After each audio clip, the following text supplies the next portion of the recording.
Deck's Captain Kerry called Monday night's episode a corker during a recent Instagram Live, and he wasn't kidding. During a single charter, 2 crew members left St. David. Bosun Jared Wooden was fired and Stu Catball left for personal reasons. Tonight's episode, aptly named Cats Out of the Bag, saw Captain Kerry lowering the boom on Jared following a drunken altercation with deckhand Kyle Stilley. But the heated discussion in the crew mess wasn't the only reason Jared was let go. During a recent interview with Entertainment Weekly, Captain Kerry shed more light on why he dismissed the bosun. Though he anticipated firing Jared, he wasn't prepared for what he calls the fastest departure in Below Deck history, when Cat needed to leave the boat immediately. Below, Captain Kerry shares how his mental health journey and being on Below Deck adventure changed who he is today and greatly impacted how he handled the 2 crew departures. I feel like there's been kind of a build-up this season to what happened on this episode. We've seen Jared not know his distances and get very emotional, and then poor Cat's been having a hard time as well. How soon into the season did you know they might be struggling? Captain Kerry off the bat, like day 1. The thing is, you can know it, but also you try to change the direction. There were other crew members I was concerned about too, and that's going to come out in future episodes, where we were able to work with them, where they were getting to a point of breaking as well. So I don't know. I think when you've gone through something pretty emotional, it makes you more aware of where people are at. You shared your story with Jared and you really connected with him. So I want to talk about him first because he seemed to unravel quite quickly from that one phone call that he couldn't get through. And then it came to a head in the crew mess after Kyle spilled tobacco near the hot tub and Jared let him have it. We've seen crew members go crazy on the boat and party and scream and yell. How bad was the fight between Jared and Kyle that it woke you up? I mean, it woke me up. Things were getting pretty hostile. Again, this happened a while ago, so there's only so much we can actually show on air, but I was aware of where he was at.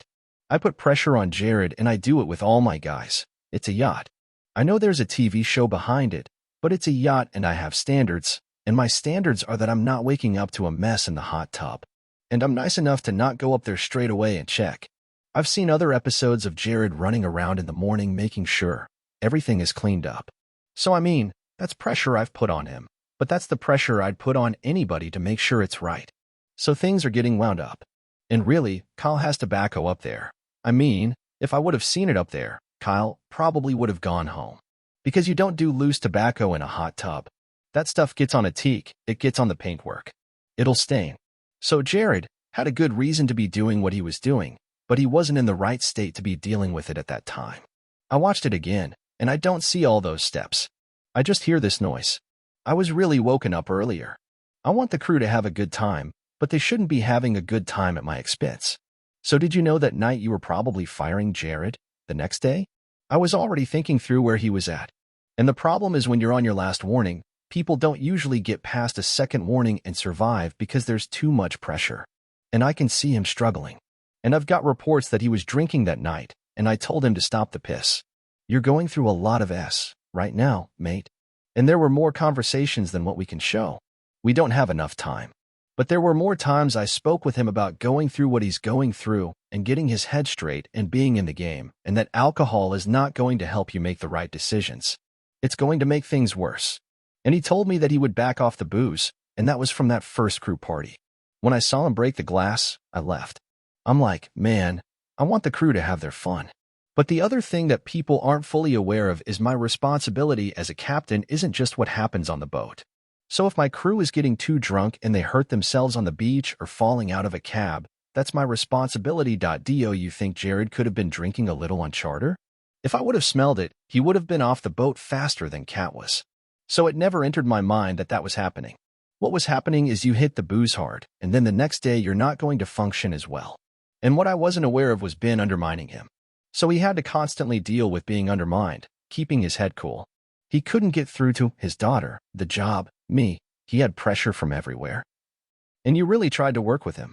I also have to ask, well, what was the deal with his Wi-Fi signal?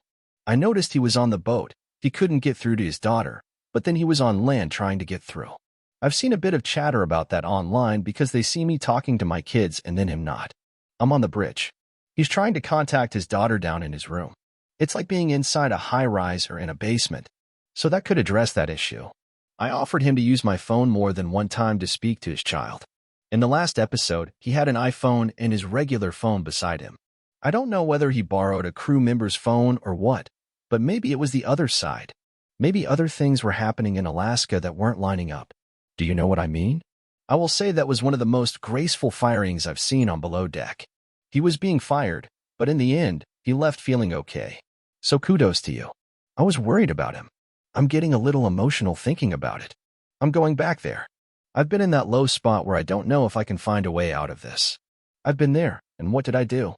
I quit my job and I came ashore and painted houses. I got out of there. I had to put the ego aside.